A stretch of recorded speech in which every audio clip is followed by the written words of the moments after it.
এটা হচ্ছে একটা বৈদ্যুতিক সিস্টেম ক্রিয়েট করার একটা প্রজেক্ট। মানুষ যখন এটার উপর হাঁটে এভাবে এটা হচ্ছে এনার্জি সেভিং করে, এটার পরে হচ্ছে যেটা হচ্ছে বিদ্যুৎ আমরা পরে ইউজ করতে পারি, এটা অনেক ইকো ফ্রেন্ডলি।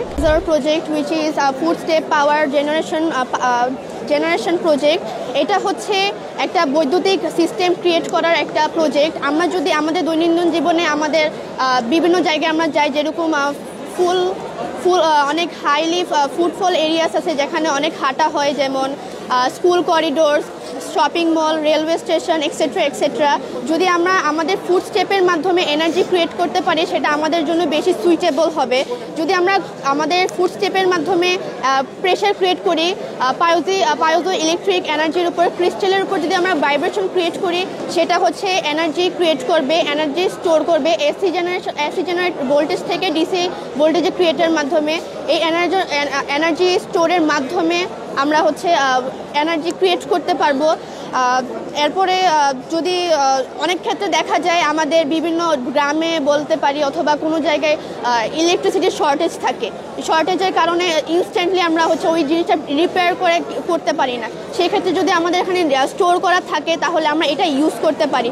আর এটা খুবই অ্যাডভান্টেজ আছে, যেমন ইটস ইকো ফ্রেন্ডলি, এখানে কোনো পলিউশন হয় না, প্লাস রিনিউয়েবল, আমাদের ফুড স্টেপ কখনো শেষ হবে না। অলসো লো মেনটেনেন্স। আমরা যদি ফ্লোর অথবা ডিস্কের উপরে এই পায়োজো ইলেকট্রিক ক্রিস্টালগুলো রাখি তাহলে সহজে আমাদের ফুড স্টেপের মাধ্যমে এনার্জি ক্রিয়েট হবে, যাতে কোনো সমস্যাই হবে না। এটা জাপানে হচ্ছে এখন প্রচলিত। আমরা চাই আমাদের বাংলাদেশের জন্য এরকম একটা হোক, তাহলে আমাদের বাংলাদেশের ফিউচার আরও ব্রাইট হবে।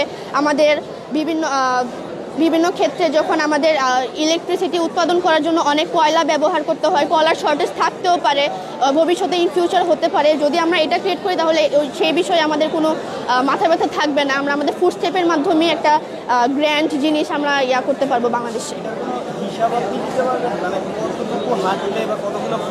না, এটা হচ্ছে যত হাঁটতে পারবো, এটা মানে যতটুকু হাঁটতে পারবে তত এনার্জি হবে, যত বেশি হাঁটবে তত এনার্জি স্টোর হতে থাকবে। এরপর স্টোরড এনার্জি হচ্ছে আমরা ইউজ করতে পারবো, এটা কোনো লিমিটেশন নাই। জাপানে যারা এটা ইমপ্লিমেন্ট করছে তাদের ব্যাপারটা জানেন কিনা, তারা হচ্ছে তাদের বিভিন্ন জায়গায় এটা ইউজ করে থাকে।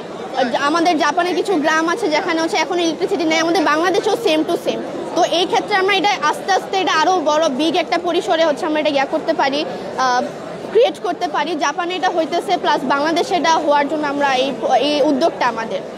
এটা তো করলে রাস্তায় করতে হবে যেখানে মানুষ। হ্যাঁ, অন্য জায়গায় হতে পারে, যেরকম hospital, railway station, bus station, এগুলা জায়গা হতে পারে যেখানে মানুষের বেশি যাতায়াত হয় সেখানে। This is Arduino which require coding software। এখানে হচ্ছে সফটওয়্যারের মধ্যে হচ্ছে ইনস্ট্রাকশন দেওয়া হয়, ওইটা অনুযায়ী হচ্ছে এটা কাজ করে। এগুলো হচ্ছে সবগুলো হচ্ছে পাইজো টাইলস। এটার উপরে যখন মানুষ স্টেপ করে এভাবে, তখন হচ্ছে এটা হচ্ছে এনার্জি সেভিং করা শুরু করে, যেটা দিয়ে হচ্ছে পরে হচ্ছে লাইট জ্বলা স্টার্ট করে।